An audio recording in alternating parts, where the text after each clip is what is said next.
शेतकरी बांधवांनो, हे जे काही ऊसाची रोप लागवड आहे CO8632ची, तर 7 फुटावर सरी जी आहे ती या ठिकाणी तयार केलेली आहे. आणि या पद्धतीमध्ये आंतरपीक म्हणून हरभरा पण घेतलेला आहे. ह्याच्यात आणखीन एक ह्यांनी केलेलं आहे की ऊसाचं पाणी व्यवस्थापन प्रॉपर होण्याच्या अनुषंगानं ऊसाला स्पेशली एक ठिबकची नळी आणि हरभऱ्यासाठी वेगळी नळी, म्हणजे मोकाट पाणी द्यायचा विषय ह्यांनी ह्या ठिकाणी ठेवलेला नाही आहे. अशा पद्धतीनं पाणी व्यवस्थापन प्रॉपर केलेलं आहे.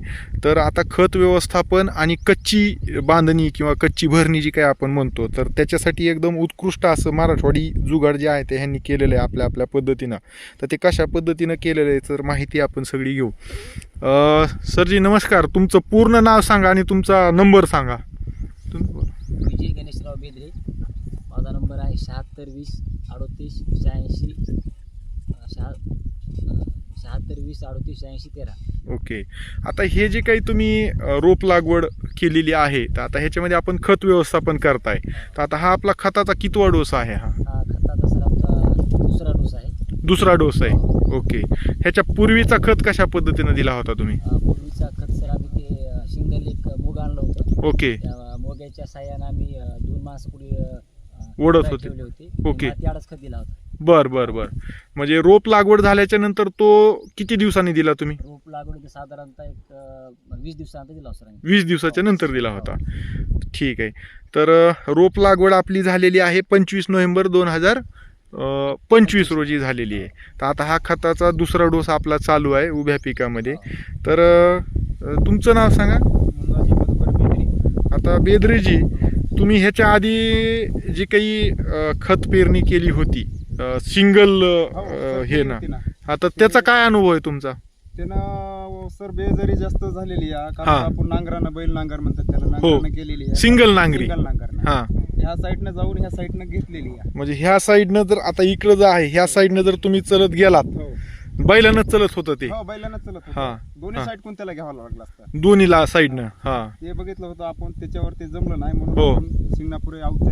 त्या सिंगणापुरे आवताला त्याला ते समजा आपल्या इकडे म्हणते ते पेरणीला पेरणीची तिफन जे आहे, तर ते हे जे म्हणताय ते हे यंत्र आहे आपल्याला.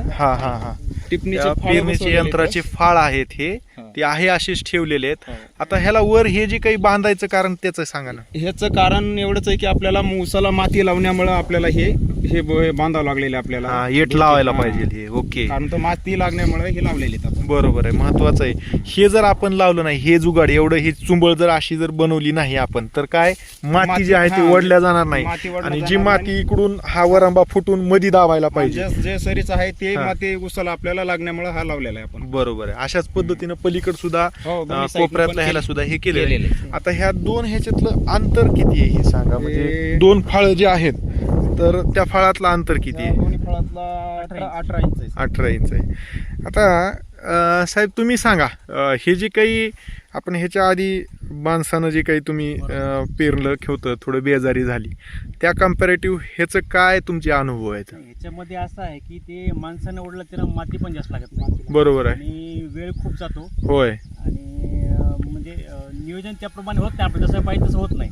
हे आपण यासाठी केलं होतं की ऊसाचे जे गड्डे आहे वरची तिथली, होय, ऊसाचे ते 6 इंच, 6 इंच राईट साईडला, 6 इंच लेफ्ट साईडला, अशा अंतरानं म्हणजे त्या ऊसाच्या मुळ्याजवळ खतही पडेल आणि दोन्ही साईडची माती एकदाच लावल्या जाईल. बरोबर आहे. त्यासाठी आम्ही आपलं हे घरगुती डबल काम झालं नाही या ठिकाणी, एकाच चक्रीमध्ये पूर्ण हे जे आहे ते हे प्रॉपर हे माती, सुरुवातीची माती कमी पण लावायची होती. त्याच्यामुळं ह्याच्यात माती कमी पण लागते, एकदाच दोन्ही साईड होतात. बरोबर आहे. मनुष्यबळ पण कमी होतं यामध्ये. बरोबर आहे. आणि ह्या फळामुळे चांगलं माती साईडचे ते फुटून, होय, आम्ही सर्व ठरवलं की कोळपेने माती लावावी. खरंय. कोळपे ह्या ठिकाणी तेवढं प्रॉपर शक्य नाही. हो. ह्याच्यामुळे काय झालं, फळामुळे काय झालं की जमीन पूर्ण इकडल्या साईडची जो माता आहे तो फुटून वरंब्याचा अलीकडचा माथा फुटतोय. आणि आपण जे हे बांधलेलं आहे त्यामुळे ती माती आपल्या बाजूला येते. बरोबर आहे. तेवढी माती येते. बरोबर आहे. आता कच्ची बांधणी जी काय आपण म्हणतो, म्हणजे एकदम फार आपल्याला आता इथं जर बघितलं ना, आणखीनही ह्या ऊसाचे अपेक्षित जे काही आपल्याला फुटवे ते घ्यायचे आहेत. जेठा ह्या ठिकाणी जरी नसला काढला तर पलीकडच्या साईडचा त्यांनी सगळा जेठा काढलेला आहे. हा जेठा ते आणखीनही काढून घेणार आहेत. आणि राहिलेलं जे काही हे आहे, आता जेठ्याला एक एक दोन दोन कांड्यासुद्धा जे आहे ते ह्या ठिकाणी धरलेल्या आहेत. तर हे नंतर येणारे फुटवेसुद्धा प्रॉपर यावेत, त्याला अति मोठ्या प्रमाणामध्ये माती लागू नये, त्यासाठी थोडी थोडी माती जी आहे ते या ठिकाणी सरळ हे करून हे येणारे फुटवे सरळ आले पाहिजे अशा पद्धतीने एक. आणि दुसरा विषय, खत जे काही आपलं वर फेकून देऊन आपलं जे काही नुकसान होत आहे ते होऊ नये, माती अडखत व्हावं, त्याच्यासाठी हे जुगाड उत्कृष्ट पद्धतीनं त्यांनी केलेलं आहे. थोडंसं चालवून दाखवा कशा पद्धतीनं करतायत. चालवताना कुठल्याही प्रकारची अडचण येते का तुम्हाला? या ऊसातून चालताय तर कुठल्याही प्रकारचा प्रॉब्लेम नाही आहे. आणि मधले फुटवे सुद्धा आपले तुटत नाहीत किंवा कुठल्याही प्रकारचं नुकसान अजिबात झालेलं नाही आहे. हां, आता मी स्वतः पूर्ण हा प्लॉट तिकडं फिरून आलो, ह्यांनी तिकडून पेरत आलेले. चला, तर कुठल्याही प्रकारचं नुकसान जे काही हे फुटवे तुटणं वगैरे तर हे अजिबात ह्या ठिकाणी झालेलं नाही. बघा, अशा पद्धतीनं 3 माणसामध्ये एकाच वेळेस कच्ची भरणी जी आहे ते या ठिकाणी होईल आहे. सोबतच प्रॉपर मुळालाच जे आहे ते खत ह्या ठिकाणी जायलेलं आहे. असे दोन्ही कामं ॲट अ टाईम व्हायलेत. आणि सोबत आसपास आलेलं तणसुद्धा जे आहे ते ह्या माध्यमातून जे आहे ते लहान फुलारक्या निघालेल्या ह्या सगळ्या ज्या आहे ते ह्या ठिकाणी जे आहे ते निघून जात आहे. आणि एक प्रकारचं चांगलं एरिएशन जे आहे ते ह्या ठिकाणी जे आहे ते मुळाच्या सानिध्यामध्ये ह्या ठिकाणी ह्या जुगाडाच्या माध्यमातून जे आहे ते होत आहे. खत जर बघितलं तर सगळं खत मातीयड आहे. बघा, कुठंच खत असं आपल्याला वर दिसत नाही आहे. हे सगळं खत जे आहे ते प्रॉपर मुळांच्या सानिध्यात जाण्याच्या अनुषंगाने अशा प्रकारचा प्रयोग जो आहे तो आपण निश्चित शेतकरी बांधवांनी करावा. ओके, हे अशा पद्धतीने हे जुगाड आहे. ह्याला काय आऊत वगैरे ह्याचं जे समोरचं जू वगैरे आहे तर ते प्रॉपर गावठीच आहे आपलं, म्हणजे त्याच्यासाठी वेगळं काही हे. उन्हाळी अवतात. हां हां हां, उन्हाळी अवतात जू लागले ह्याला. बर, किती फुटी जू आपलं ते? विकीवर असते 7 विकी. ओके.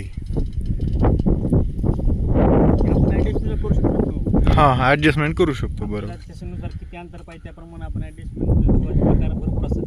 बरोबर. आपल्याला ह्या अंतरामध्ये आपण अंतर बी घेतलं होतं, तिथून दोन्ही साईडनं बैल चालला पाहिजे, हो. ऊस तोडायला पाहिजे, हरभरा तोडायला हां, पाहिजे. आता हरभरा तुमचं मी पाहिलं की कुठंच तुडवलेलं नाही. आता इथं सुद्धा आता इथूनच आलेलं हे सगळं बघितलं तर हरभरा कुठंच हरभऱ्याला कुचमलं नाही किंवा त्याच्यावर सुद्धा पाय जे आहे ते जनावरांचे पडले नाही. चालेल, चल. बघा, महत्त्वाचा विषय इथं एक तर ऊसाचं कुठलंही नुकसान होई नाही आणि त्याच्या पुढं जाऊन हरभऱ्याचं आणखी नाही. बघा, बैल बरोबर एकदम त्या ऊसाच्या आणि हरभऱ्याच्या आतमध्ये दोन्ही चालत आहेत, त्याच्यामुळं आंतरपीक घेतलेल्या हरभऱ्याचं सुद्धा या ठिकाणी नुकसान होत नाही आहे.